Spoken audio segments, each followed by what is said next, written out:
ஆச்சே. உயிரிழந்த மகளை பார்த்த உடனே என் தங்கம் என் சாமின்னு கதறி அழக்கூடிய காட்சி காண்போர கண் கலங்க செய்திருக்கு. யாரு செஞ்ச பாவம் இது, எந்த நெஞ்சு தாங்குறது, தாய்ப்புள்ள பாசம் இது, எந்த சாமி சேர்க்கிறது. வரதட்சணை கொடுமையால் உயிரிழந்ததாக சொல்லப்படும் ரிதன்யாவின் மரணம் பலரையுமே துயரத்தில் ஆழ்த்தியிருக்கு. எப்படி சொல்ல முடியாத அளவுக்கு கஷ்டங்களை எப்படி சொல்றதுன்னு எனக்கு தெரியல. பிள்ளை இழந்துட்டேன். நல்லா விசாரிச்சுதான் கொடுத்தோம். நல்ல குடும்பம், நல்ல ஃபேமிலின்னு. ஆனால் எங்கள் பிள்ளைக்கு நடந்த மாதிரி உலகத்தில் எந்த பிள்ளைக்கு இந்த மாதிரி ஒரு கொடுமை நடக்கக்கூடாது. இது ஒரு முன்னுதாரணமாக இருக்கும்.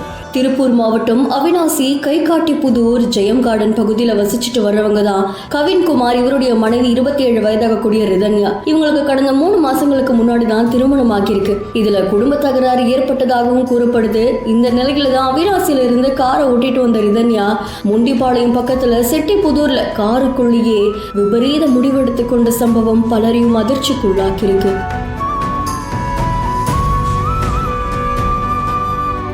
உயிரிழந்த பெண் தன்னுடைய தந்தைக்கு அவங்க இருக்கிறதுக்கு முன்னாடி வாட்ஸ்அப் ஆடியோ ஒன்று அனுப்பியிருக்காங்க. அது பலருடைய நெஞ்சையும் கசக்கி பிழிஞ்சிருக்கு. இந்த வழக்கு சம்பந்தமா சேவர் போலீசார் வழக்கு பதிவு செஞ்சு உயிரிழந்த ரிதன்யாவுடைய கணவர் கவின்குமார் மற்றும் மாமனார் மாமியார்னு 3 பேரையும் கைது செஞ்சு விசாரணை மேற்கொண்டு வராங்க. தொடர்ந்து ஆடியோ விசாரணையும் நடந்துகிட்டு வருதா தெரிவிக்கப்பட்டிருக்கு. இந்த நிலையில ரிதன்யா மொண்டிப்பாளையம் பக்கத்துல இருக்கக்கூடிய செட்டிப்புதூர் பகுதியில காருக்குள்ள இருந்து மீட்கக்கூடிய காட்சிகள் இப்போ சமூக வலைத்தளங்கள் பரபரப்பை ஏற்படுத்தியிருக்கு. இருந்த உடலை பார்த்து தன்னுடைய தாய் என் கண்ணு என் சாமின்னு அழறதோட என்கிட்ட வந்திருக்கலாமே, நாங்க பார்த்திருக்க மாட்டோமான்னு பேசினதெல்லாம் பலரையுமே கண் கலங்க செய்திருக்கு. திருமணமான 3 மாதத்துல இளம் பெண் வரதட்சணை கொடுமையால உயிரிழந்ததா சொல்லப்படக்கூடிய சம்பவம் பலரையுமே அதிர்ச்சிக்குள்ளாக்கியிருக்கு.